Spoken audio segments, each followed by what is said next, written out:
السلام علیکم ورحمۃ اللہ وبرکاتہ۔ امید کہ آپ حاضرین و ناظرین خیر و عافیت کے ساتھ ہوں گے۔ آج میں آپ سامعین و ناظرین کی خدمت میں حج کے فرائض اور واجبات لے کر حاضر ہوا ہوں۔ فرائض حج۔ نمبر 1، 8 ذی الحجہ کو احرام باندھنا اور حج کی نیت کر کے تلبیہ پڑھنا شروع کر دینا۔ نمبر 2، وقوف عرفات۔ 9 ذی الحجہ کو زوال آفتاب کے بعد سے غروب آفتاب تک عرفات میں ٹھہرنا، وہ تھوڑی ہی دیر کے لیے ہو۔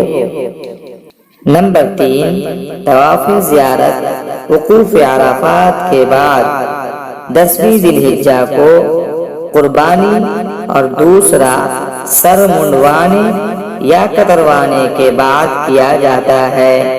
ان تینوں فرائض میں اگر کوئی فرض چھوٹ جائے تو حج نہ ہوگا، اس کی تلافی دم دینے سے بھی نہیں ہو سکتی۔ واجبات حج۔ 10 ذی الحجہ کو نماز فجر سے طلوع آفتاب تک مزدلفہ میں وقوف ٹھہرنا۔ نمبر 2، 10 ذی الحجہ کو منی میں بڑے شیطان کو 7 کنکریاں مارنا۔ نمبر 3، 10 ذی الحجہ کو قربانی کرنا۔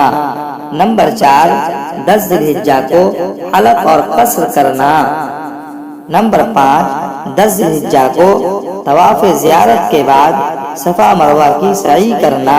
نمبر 6، واپس وطن لوٹنے سے پہلے طواف وداع کرنا۔ اگر واجبات حج میں سے کوئی واجب چھوٹ جائے تو حج ہو جائے گا، مگر قصداً چھوڑا ہو تو اس کا کفارہ لازم ہوگا۔ مزید اچھی اسلامک ویڈیوز دیکھنے کے لیے ہمارے چینل کو سبسکرائب کریں اور لوگوں تک شیئر کریں تاکہ آنے والی ویڈیوز آپ تک پہنچ سکے۔ جزاک اللہ خیرا۔